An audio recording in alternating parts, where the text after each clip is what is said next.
Hey, it's Akhtar Khan from Reaching Excellence. In this video, I'm going to talk to you about how to make buy-to-let properties more profitable. So stay tuned.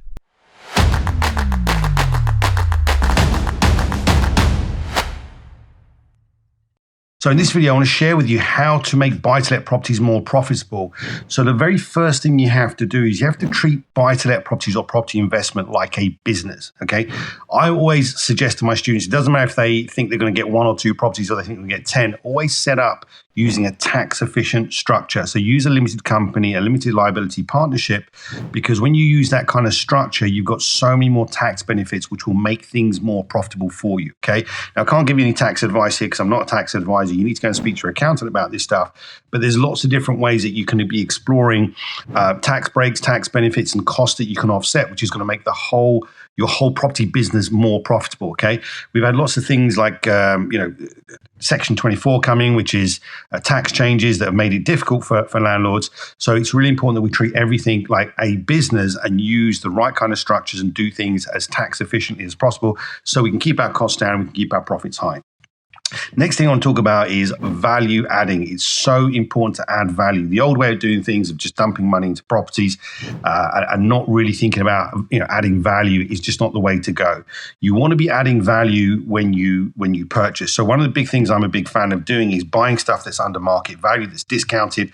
Great opportunity to do that right now, given the current climate, but you also want to be looking to add value. So doing things like refurbishing properties is going to hike the value up, okay?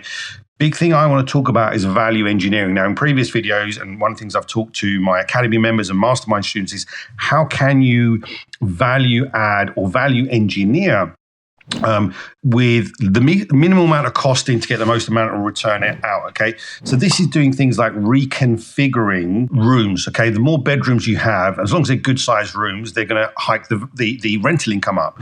So I took a house once, and I think we can put a little something up next to us. I can get a little screenshot or a little video of it.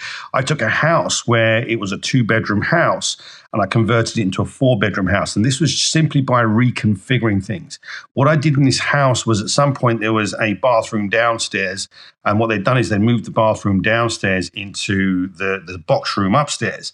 And then, there was a single-story extension off the ground floor. So what I did was, and the house was a complete wreck. It was a complete mess. I had to refurbish the house. So for not a great deal of money, all we did was move the bathroom from upstairs back down to where it would have been downstairs, created 3 bedrooms upstairs, and we used the single-story extension, which was next to the bathroom, as the 4th bedroom. The house still had a living room and a good ample-sized kitchen, so we took the property from being a 2-bedroom house to a 4-bedroom house, and we significantly increased the value. Now, what was the additional cost for doing that work? We had to refurbish the property anyway, but the additional cost was putting a stud wall up, which I think at the time cost us something like 400 quid. But the value increased by about 20 grand. So look, this is using smart moves to leverage the value without spending loads of money in. So I always look at floor plans and go, how can we reconfigure this? There's another property I did, and again, we'll put something up next to us to show you.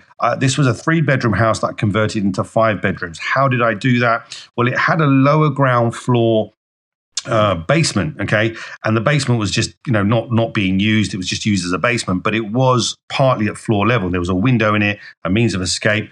We utilized that and turned that into another bedroom, and we did what we call a low-cost loft conversion. So what does that mean? It was a Victorian building. We basically went in and used the loft. We didn't have to put a big dormer in it or change the roof. It was not a big, costly, expensive thing. It was simply a case of putting floors in and putting some skylights in and creating another bedroom up there. Equally, the floor plans in this building were really skew-if. So we reconfigured the floors and put some corridors in and just relaid the property out to be better. So we ended up creating from a 3-bedroom to like a 5-bed 2 reception room house. And again, we increased the value significantly on that property. Now, it needed a full refurb, but we increased the value by about 60 grand. Now, this was done some time ago. So, the values, if you're doing it by today's standards, it'd be a lot more than that. So you need to look at buying below market value. You need to look at how you can add value. Sometimes it's simply by doing a refurb. You then need to value engineer by saying, how can you get the most amount of rent out of this building or this house? Can we convert it? Can we convert a garage? Can we convert a basement? Can we convert the loft? Very cost effectively to give us more yield. Now, one other aspect I want to share with you is sometimes there are some properties that have got a lot of land with them. Now, one of my students did this. She bought a bungalow. It needed refurbishing, but it had a huge garden, massive garden. But the rear of the garden was another road. So what she's done is, she bought the bungalow, she separated the plot, she refurbished the house, revalued it and got her money back out. Had a little bit of money left out in the deal, but she then had this plot, which she's got planning on, which has given her an additional £150,000. That's what that plot is now worth.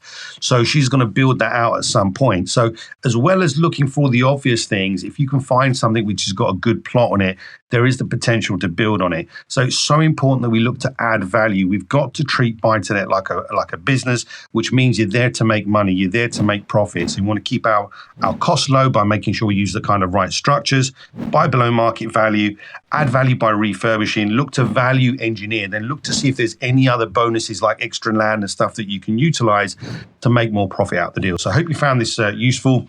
Please like and subscribe because we've got new videos coming out each week. Also, put your comments in the comment section below. Let me know what you guys are doing, what kind of strategies you're up to, how you look to value add when it comes to you doing property investing. Okay, guys, hope you found this video useful and I look forward to seeing you on the next one. Take care. Bye for now.